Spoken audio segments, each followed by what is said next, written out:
এ মুসা, 2 নম্বর কারণ, তুমি মুসার মাথায় পাগড়ি, ফেরাউনের মাথায় পাগড়ি, তুমি মুসার পরনে জুব্বা, ফেরাউনের পরনে জুব্বা, তুমি মুসার মুখে দাড়ি, ফেরাউনের মুখে দাড়ি। ওরে মুসা, আমি যদি গজব দিয়া ধ্বংস করে দিই, পাগড়ির বেজ্জতি হবে, দাড়ির বেজ্জতি হবে, জুব্বার বেজ্জতি হবে। মুসা রে, দাড়ি আর টুপি জুব্বার ইজ্জত রক্ষার কারণে আমি আল্লাহ ফেরাউনকে গজব দেই না রে। 3 নম্বর কারণ, আল্লাহ বলেন, এ মুসা, ফেরাউনের বাড়িতে প্রতিদিন দুপুর বেলায় এতিমদেরকে ফেরাউন খাওয়ায়, প্রতিদিন দুপুর বেলায় এতিমদেরকে খাওয়ায়। এতিমরা দুপুর বেলা খাবার খাইয়া আল্লাহর কাছে 2 হাত উঠায়, আল্লাহ তুমি যদি গুসা করিয়া ফেরাউনকে ধ্বংস করে দাও, আমরা এতিমদেরকে কে খাওয়াবে আল্লাহ? আল্লাহ কয়, মুসা রে, এতিমের দুয়ার কারণে আমি আল্লাহ গজব দেই না রে। 4 নম্বর কারণ, আল্লাহ বলেন, মুসা, ফেরাউনের একটা বিদ্যা মা, ফেরাউনের একটা বিদ্যা মা রে মুসা, নিজে নিজে খেতে পারে না, নিজে নিজে গোসল করতে পারে না। ফেরাউন নিজ হাতে গোসল করায়, নিজ হাতে তৈল মাখায় দেয়, নিজের হাতে খাওয়ায় দেয়। যখন খাওয়ানোর পরে ফেরাউনের মা 2 হাত বাড়ায়, আল্লাহ চিৎকার দিয়া বলেন আল্লাহ, আরো জবান করে বলেন আল্লাহ, আর আওয়াজ করে বলেন ইয়া রাসূলুল্লাহ, ডেকে বলে মালিক, ও মালিক, তুমি যদি গুসা করিয়া গো আল্লাহ আমার ফেরাউনকে গজব দিয়া ধ্বংস করে দাও, আমি মায়ের সেবা কে করবে গো, আমি মায়ের সেবা কে করবে? আল্লাহ কো, মুসা রে, ফেরাউনের মায়ের দুয়ার কারণে আমি গজব দেই না রে।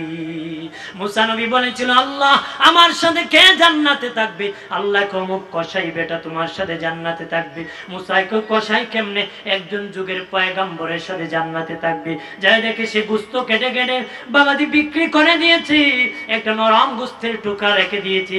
সর্বশেষ সেই গোশতের টুকরাটা নিয়ে বাড়ি ফিরেছে বাবা, নিজ হাতে পাকাইছে, মাকে গোসল করায়া বাবা, নিজে পাকাইয়া নিজ হাতে মাকে খাওয়ায় দিতেছে।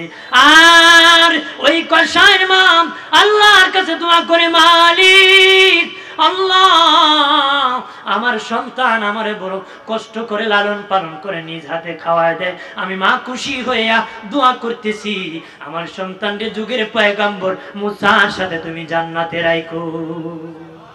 বাবাজি, ওই কসাইও মুসা নবীর সাথে জান্নাতে থাকবে মায়ের দোয়ার কারণে। বাইজিদ বুস্তামি সাধারণ ছেলে ছিলেন, মায়ের দোয়ার কারণে বাবা সুলতানুল আউলিয়া হয়েছিলেন। একমাত্র পিছনে মায়ের দোয়া, পিছনে মায়ের দোয়া, মা বাবার দোয়া। যে যত বড় মিস্টার, মাস্টার, আলেম, মুফাসসির, মুহাদ্দিস যে যেটাই হন না কেন, পিছনে মা বাবার দোয়া ছেড়ে। এক বিদ্যাসী এখন নবীজি, আমার পকেট যখন বাড়ি ছিল তখন ছেলের জন্য খরচ করছি, এখন আমার পকেট পাতলা, আমার ছেলের পকেট ভারী। আমার দেহে যখন শক্তি ছিল কাজ করেছি, আমার দেহে এখন পাতলা, দুর্বল হয়েছে, আমার ছেলে সবল হয়েছে, কিন্তু আমি খাওয়াইছি, আমার ছেলে আমাকে খাওয়ায় না গো নবী। নবী তাকে ডাক দিয়ে আনলেন, যুবক তুমি নাকি তোমার মা বাবাকে খাওয়াও না? সে বলে, না। নবী বললেন, সাবধান, যাও যাও, আজকে থেকে মা বাবাকে খাওয়াও, কারণ তোমার জান মালের মালিক তোমার পিতা মাতা, তোমার জান মাল এটার মালিক তোমার পিতা মাতা। তোমার পিতা মাতা যদি তোমার মা পেটে বহন না করতো, এই জীবন তুমি পেতে না রে। তোমার বাবা যদি না খাওয়াইতো, এই সম্পত্তি তোমার হতো না। এই কিছুর মালিক তোমার পিতা মাতা। তোমার পিতা মাতাকে জান দিয়ে মাল দিয়ে খরচ করে ইনকাম করে লালন পালন করো। চিৎকার দিয়া বলেন আল্লাহু আকবার। আর যদি বলি আমার প্রাণের বাবা দিলেন, নবী বলেন, নবী বলেন, এই সন্তানেরা, ও আমার উম্মতেরা, সাবধান, মা বাবার জন্য সামান্য কোনো কষ্টের কাজ করলে মার কাছে বলিও না, মাগো তোমার জন্য এত পরিশ্রম করেছি, বাবা তোমার জন্য পরিশ্রম করেছি। মনে করেন চট্টগ্রাম থাকেন, ঢাকা থাকেন, ঈদের সময় মা বাবার সাথে ঈদ করার জন্য আপনি এসেছেন শাস্তাগঞ্জে, কিন্তু স্টেশনের টিকিট পান না, দাঁড়ায় দাঁড়ায় বাবা ঢাকা থেকে শাস্তাগঞ্জে আসতে হয়েছে। আসিয়া বলিও না, মা তোমার সাথে ঈদ করতে আমার বড় কষ্ট হয়েছে। নবী কেমন দুঃখের কথা তোর মায়ের সাথে তুই শেয়ার করিস না, কারণ তোর মা পেটে বহনের কষ্টের কথা তোর সাথে শেয়ার করে নাই, প্রসব যন্ত্রণার কথা তোর সাথে শেয়ার করে নাই, দুধ পানের কষ্টের কথা তোর সাথে শেয়ার করে নাই। এই জন্য মা বাবাকে সামান্য এই কষ্টের কথা মা বাবার সাথে শেয়ার করিও নারী। পোলাকে ভাঙ্গে লিমু উল্টাই লিমু ফালাই দিমু গড়াই লিমু, কথা বলে না তোর জন্য কত কিছু আকাম করে করে ঘোরায়, কথা বলেন ঠিক কিনা, জোরে বলেন ঠিক কিনা। বাবাজি জানে আমার এক ছেলে আসিয়া বলে নবী আমি মারাত্মক অপরাধ করেছি। নবী বলেন তোমার মা আসেনি? কয় আমার মা নাই। নবী বলেন তোমার বাবা আসেনি? কয় না বাবা নাই। নবী বলেন তোমার বাবার ভাই চাচা আসেনি? নবী বলেন হায় সাবি লোক বললো হায় আর রাসূলুল্লাহ আমার চাচু আছে। নবী বলেন যাও যাও তোমার চাচার খেদমত করো, চাচাকে ডাক দাও, চাচার সাথে ভালো ব্যবহার করো, চাচা দোয়া করলে আল্লাহ তোমাকে মাফ করে দিবি। আরেক লোক বলল হুজুর আমার গুনাহ করেছি। নবী বললেন তোমার মা আছে? কো নাই। বাপ আছে? নাই। নবী বললেন তোমার বাবার ভাই খালা আছে? তোমার মায়ের বোন খালা আছে?